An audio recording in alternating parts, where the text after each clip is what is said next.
Ես ներկայացրեց ինչ բան է մոտավորապես գրական թարգմանչի համար աշխատանքային պայմանները Հայաստանում հետաքրքիր է դեռս 3 ինտերնետից մի բան է քաշել 2008 թվականի զեկույց է, Սիաթլի զեկույցից է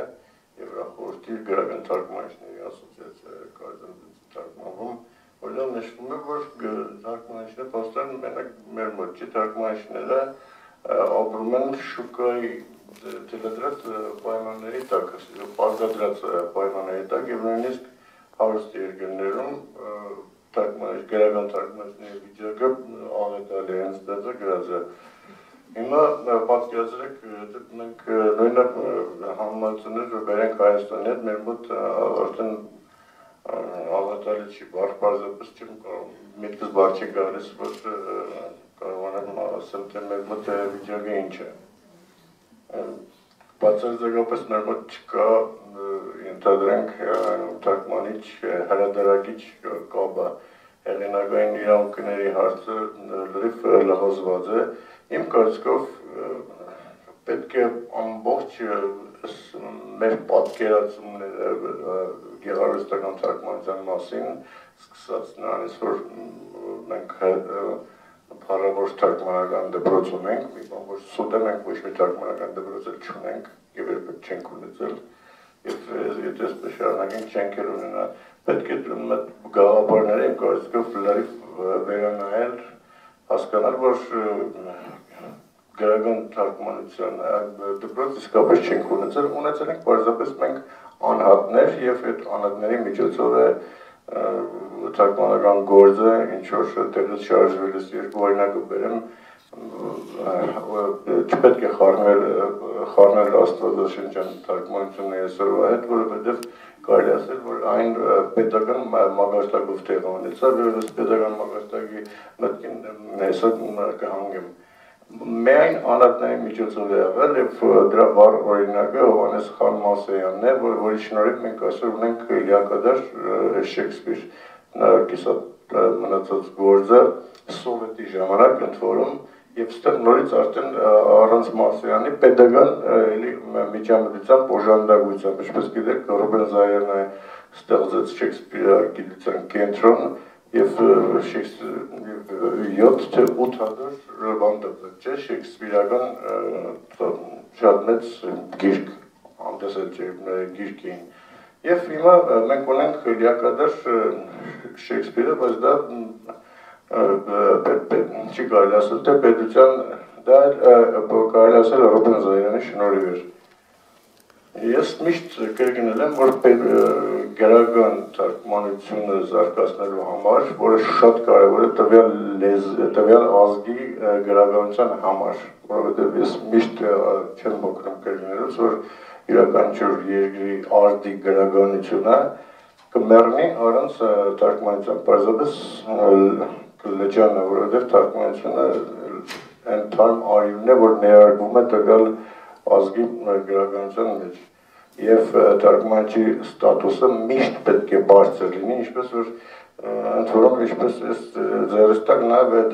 Բեռնի կոնվենցիայում, որտեղ նշվում է, որ թարգմանությունը պետք է պաշտպանված լինի, must be protected as an original work. Այսինքն թարգմանիչը նույնպես թարգմանիչը հեղինակին հավասար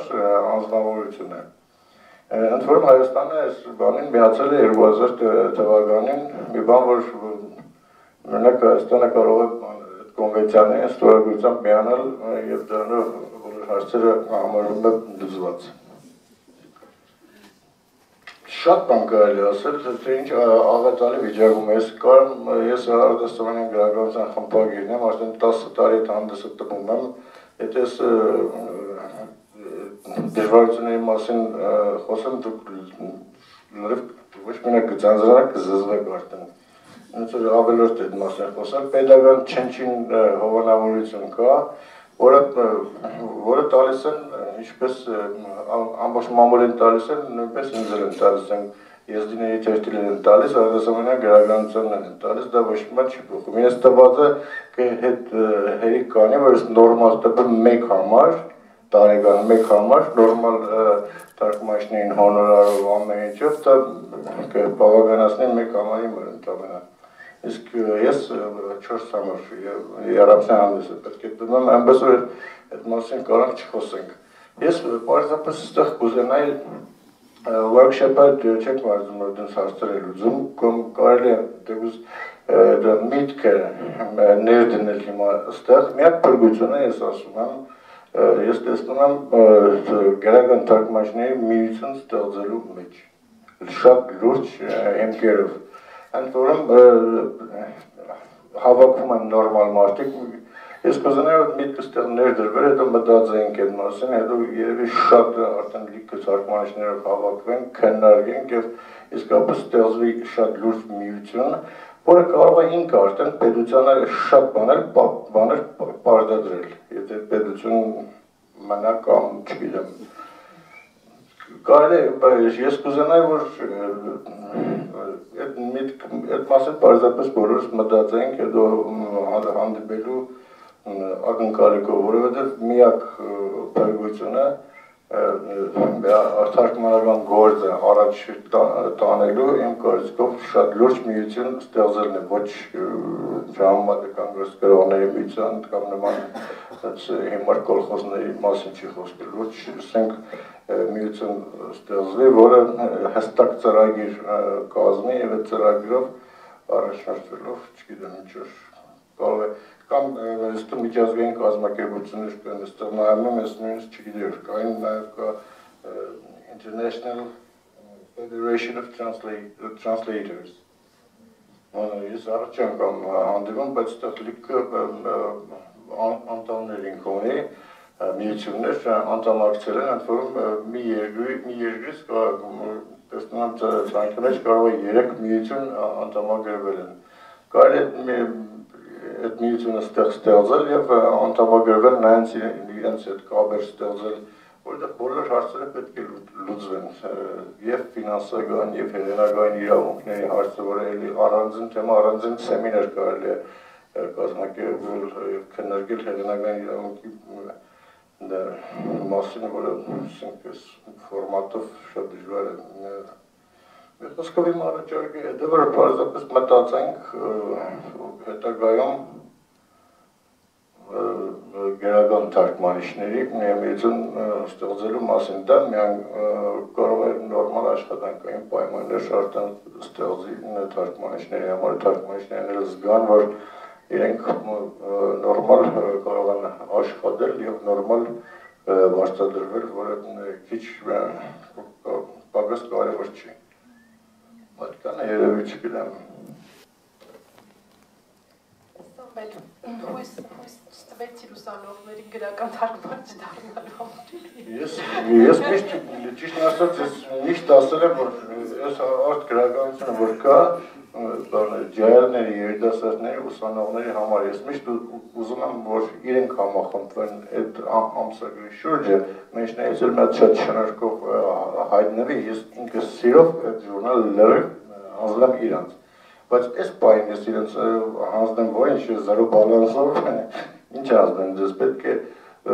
հարուստ լինի, ժուրնալը ինքը պետք է հարուստ լինի, որ ես տամ ձեզ, չէ, հարուստ պետք է լինի, որ ես ձեզ կարողանամ նորմալ վարձատրեմ։ Դրա համար ես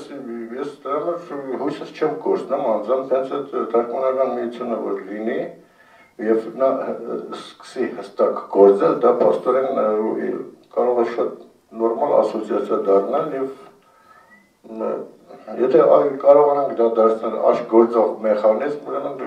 աստիճանաբար կարելի է գրական թարգմանության ապագայի մասին շատ լուրջ խոսել, որ լավ հիմքերի վրա հնարավոր է դնել։ Բայց այս պահին եթե բանը չկա, չգիտեմ, ես թարգմանիչներին շատ սիրում եմ, միշտ ասում եմ, որ թարգմանեք, դա շատ կարետ գետնին չի մնա, բայց ես չգիտեմ, թե ինչքան կմնա։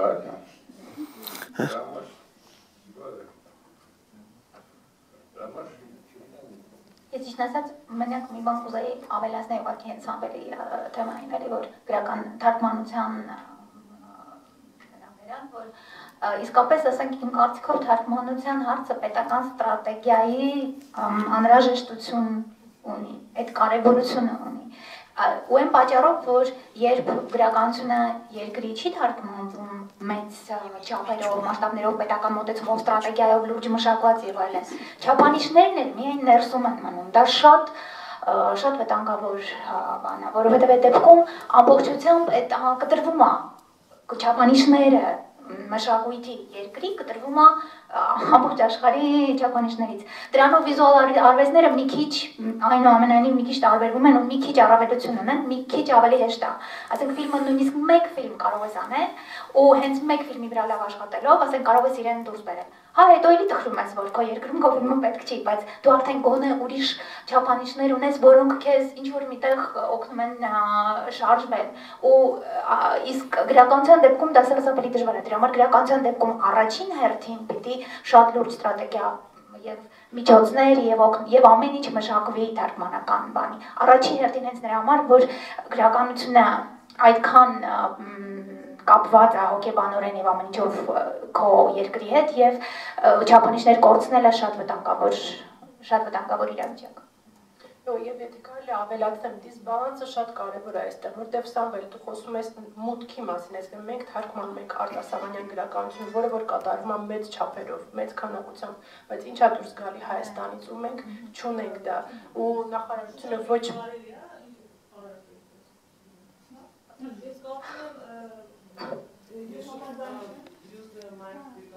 Մարինե միկրոֆոն թարգմանվի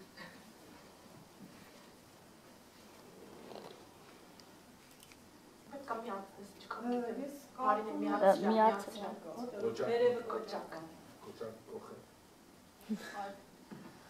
կարծում եմ շփոթ մունք կա, ես համաձայն չեմ, կարծեմ Շուշան դու էլ էիր ուզում միանալ Արմինեի ասածին, որ պետական ստրատեգիա պետք է լինի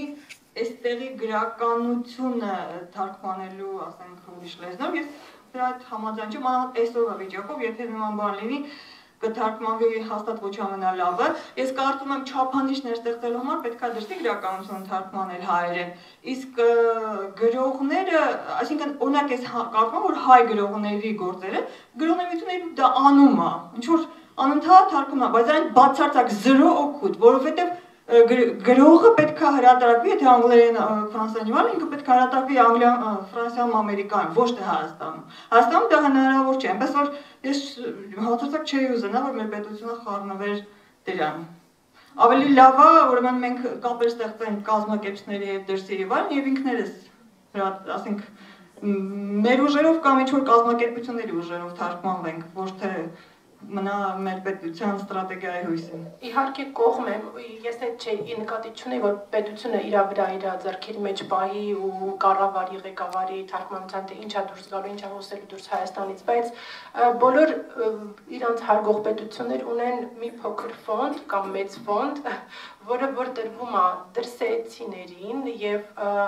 անկախ թե որ մի հրատարակություն կամ որ մի թարգմանիչն հետաքրքրված կոնկրետ ինչ որ մի հեղինակին թարգմանելու, այսինքն դա չի կառավարվում, որևէ մի հրատարակություն դիմում այդ ֆոնդին գումար է ստանում թարգմանելու համար, այսինքն Հայաստանի նախարարությունը, մշակույթի նախարարությունը խրախուսում է դրսեցիներին, որպեսզի նրանք թարգմանեն մեր գրականությունը։ Հայերենն էլ այնքան փոքր լեզու է, որ շատ օտարներ չկան, որ խոսեն եւ կարողանան թարգմանել մեր գրականությունը իրանց լեզուներով ու դա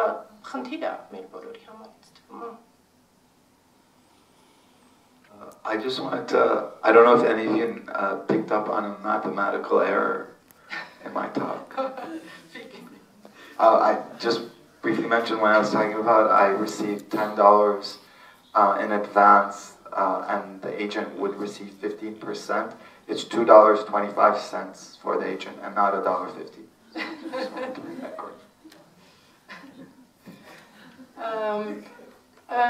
we need to pay closer attention as authors. Maybe the message in this is to numbers and to financial metrics than to words. I think that's my message. Գուցե մի փոքր break անենք, հասուրջ թե խմորեղեն խվածք կա այնտեղ եւ խոսենք հարցեր բարձրացնենք եւ